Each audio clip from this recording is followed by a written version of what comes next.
Sommes-nous seuls dans l'univers? En voilà une question bien cliché, et c'est pas demain la veille que les scientifiques trouveront une réponse à ce mystère. Pourtant, on a quelques bases. Et surtout, on a quelques indices de recherche. Il suffit d'abord de lever les yeux au ciel. Et d'être astronogeek. C'est pas la bonne chaîne, ça, monsieur. La majorité de la population humaine est soumise à la pollution lumineuse, qui masque les étoiles dans le ciel. Par chance, j'habite dans un département où il m'est facile d'avoir un ciel très pur qui me permet de déceler plusieurs milliers de points lumineux au sein du dôme céleste. Pourtant, même en ayant le plus beau ciel du monde comme dans le désert d'Atacama ou en Antarctique, l'être humain absorbe trop peu de lumière par rapport au télescope. Seule une infime partie du nombre faramineux d'étoiles est visible pour nous. 5000 points brillants dans le ciel pour 200 milliards d'étoiles, ne serait-ce que dans notre Voie lactée, c'est peu. Et pourtant, même avec une proportion aussi ridicule, ça reste impressionnant. Regarder le ciel nous expose à tout un tas de questionnements, notamment si nous sommes seuls dans le cosmos, ou si d'autres êtres doués d'intelligence se posent les mêmes questions que nous, cherchant leur place dans ce désert froid et hostile. Cette question existentielle ne date pas d'hier. Les anciennes civilisations se creusaient déjà les méninges dessus, et ce bien avant l'invention de l'écriture. Peut-être bien que pendant la préhistoire, ceux qui levaient les yeux au ciel et regardaient les milliers de points brillants interprétaient ces fameux points comme d'autres feux allumés par d'autres tribus. Être persuadé que nous ne sommes pas seuls et imaginer que des êtres extraterrestres regardent le ciel en pensant la même chose, c'est un réflexe humain et légitime. Mais croyez-moi, le premier qui percera ce mystère restera à tout jamais dans les livres d'histoire. On estime le nombre total d'étoiles dans l'univers observable à 10 puissance 24, pour les prédictions les plus favorables. 1 quadrillion d'étoiles. 1 million de milliards de milliards. Donc avec de tels chiffres, il est statistiquement et mathématiquement impossible que l'on soit seul dans l'univers. Que ce soit des fossiles de microbactéries primitives tétant la vase au fin fond d'une mer d'hydrocarbures gelés sur un satellite planétaire, ou bien les signaux radio laissés par une civilisation technologiquement très avancée par rapport à la nôtre, on a envie d'en voir. Mais forcément, les aliens intelligents font plus rêver que des mollusques dans un océan glacé. On va pas se le cacher. Pourtant, c'est quoi la vie? Qu'est-ce qui nous dit qu'elle se résume à ce que nous connaissons sur Terre? Au-delà d'être un débat biologique, c'est aussi une question philosophique que l'on ne va pas aborder aujourd'hui. C'est pour ça que dans cette vidéo, je parle surtout de la vie telle que nous la concevons sur le plancher des vaches. Celle qui est dépendante à l'eau liquide et à l'ADN. Celle dont les éléments primordiaux pour l'apparition, c'est l'oxygène, l'hydrogène, l'azote, le carbone, le phosphore et le soufre. Seulement voilà, la vie, ne serait-ce que primitive à l'état de bactérie, semble extrêmement rare dans le cosmos.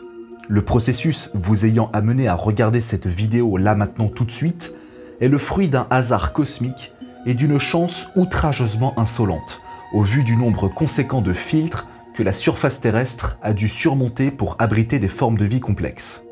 Pourtant, le nombre d'étoiles et par extension de potentielles exoplanètes devrait nous montrer qu'il existe au minimum une centaine de civilisations comme la nôtre dans la Voie lactée. Et la Voie lactée, ce n'est qu'une galaxie parmi des milliards d'autres dans l'univers. Frank Drake, de la fameuse équation qui porte son nom, estime le nombre d'espèces intelligentes dans la Voie lactée à plusieurs millions, ce qui est très optimiste. Mais beaucoup ne pensent pas comme lui. La preuve, après 60 ans de recherche intensive, on n'a toujours rien trouvé. Ça, c'est la prémisse du paradoxe de Fermi, que je ne présente même plus maintenant. Nos modèles actuels nous hurlent à la gueule que l'on devrait trouver quelque chose. Or, c'est pas le cas. Le nombre d'explications à ce paradoxe, entre guillemets, est aussi élevé que le nombre de gens qui proposent une théorie pour l'expliquer. Autrement dit, il y en a un sacré paquet, et j'ai déjà évoqué le sujet dans plusieurs épisodes. Mais si je vous parle de tout ça, c'est parce qu'il y a un petit peu plus de 60 ans, un type a théorisé un truc qui va être un complément d'explication. Et il est loin d'être débile. Ce type, c'est Arlo Shapley. Le grand public ne connaît sans doute pas son nom, mais c'est un grand scientifique. Né en 1885, il devient astronome, physicien, cosmologiste et même spécialiste des fourmis.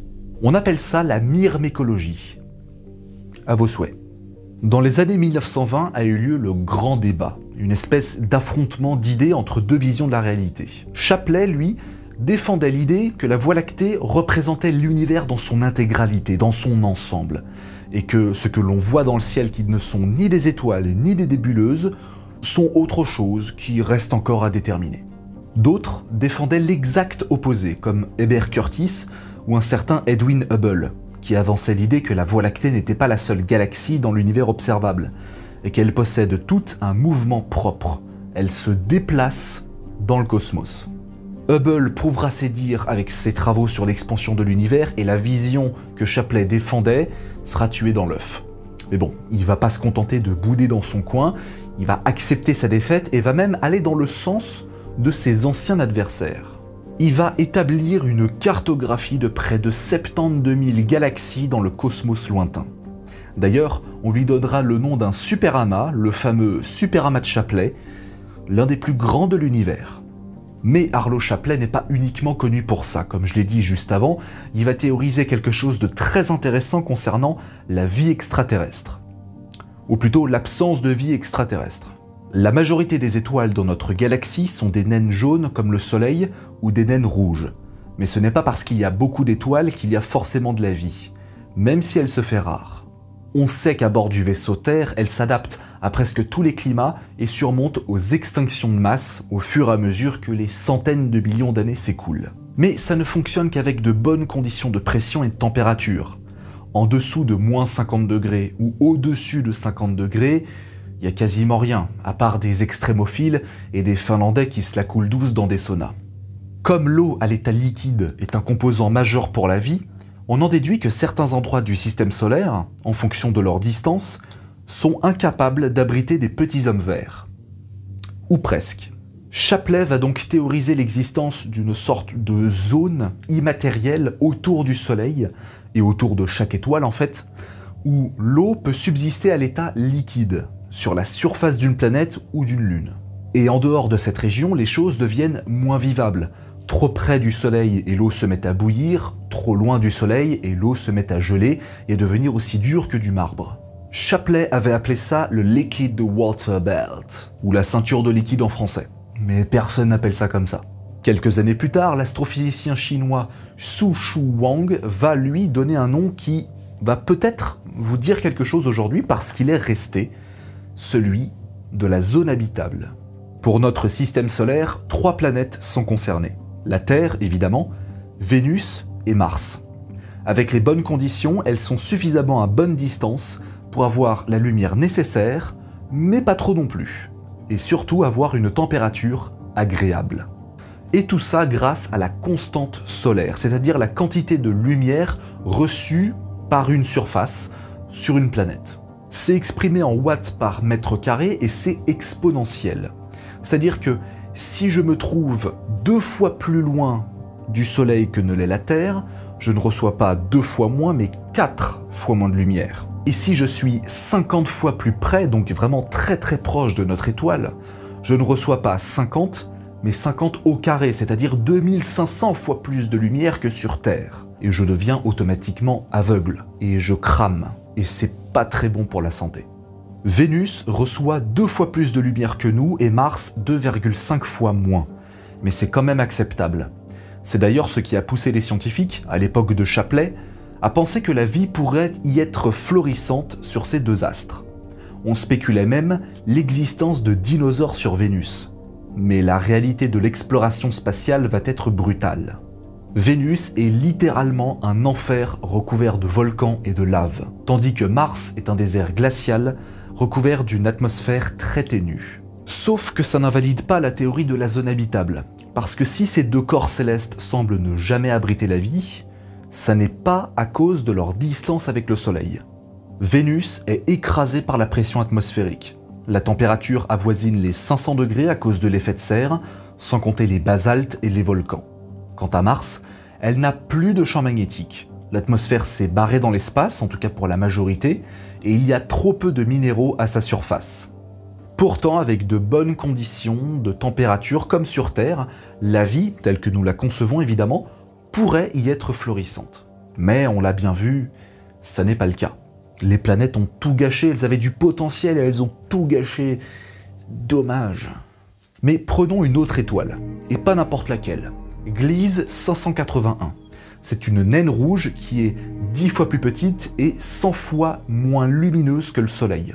Elle se trouve à 20 années-lumière de la Terre et elle possède 3 exoplanètes confirmées, et 3 autres dont on n'est pas encore bien sûr. Et comme c'est une naine rouge, c'est une étoile extrêmement stable et sa zone habitable est donc logiquement beaucoup plus proche et beaucoup plus petite que celle du Soleil.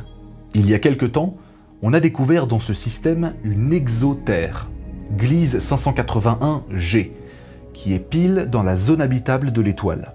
C'est pour ça que l'on retient ce système comme un bon candidat à l'apparition d'une vie extraterrestre. Pour le Soleil, la zone habitable se trouve entre 70 et 250 millions de kilomètres de rayon. C'est une zone qui, au final, ne représente qu'une micro-partie de la superficie du plan de l'écliptique.